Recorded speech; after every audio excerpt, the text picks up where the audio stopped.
एक शांत गांव जो हरे भरे जंगलों से घिरा था, में अर्जुन नाम का एक साधारण मछुआरा अपने परिवार के साथ एक चमचमाती नदी के किनारे रहता था। ये नदी किसी साधारण नदी जैसी नहीं थी। इसकी जलधारा हजारों तारों की रोशनी जैसी चमकती थी। गांव वाले अक्सर इसकी जादुई शक्तियों की बात करते थे, लेकिन किसी ने इसे देखा नहीं था।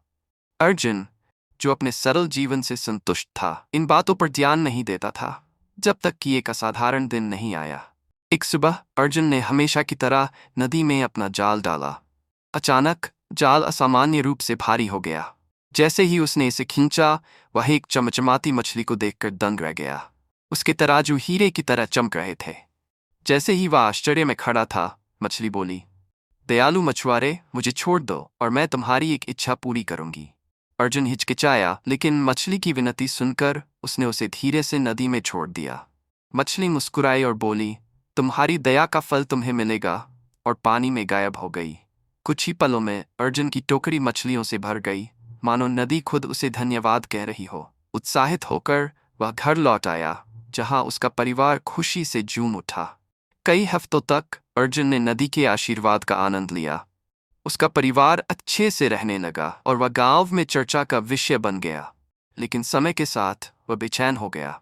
अगर नदी मुझे इतना कुछ दे सकती है, तो और क्या दे सकती है, उसने सोचा। धीरे धीरे लालच ने उसके दिल में जगह बना ली। एक चांदनी रात अर्जुन नदी के पास गया। उसका मन महत्वाकांक्षा से भरा हुआ था। पानी के पास घुटनों के बल बैठकर उसने पुकारा, ओ जादुई मछली, मेरे सामने प्रकट हो।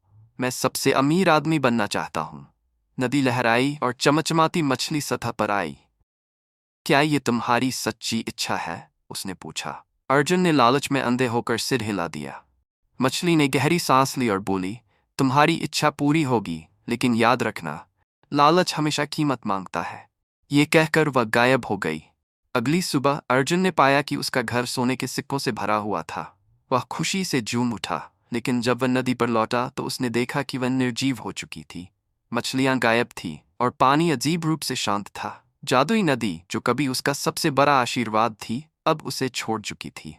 समय के साथ अर्जुन को अपनी गलती का एहसास हुआ। सोना कोई खुशी नहीं लाया, केवल खालीपन। शांत नदी के पास खड़े होकर उसने फुसफुसाया, मुझे माफ कर दो। लेकिन नदी चुप रही, केवल उसके पछतावे को दर्शाते हुए। उस दिन से अर्जुन विनम्रता से रहने लगा और अपनी कहानी दूसरों को सुनाने लगा।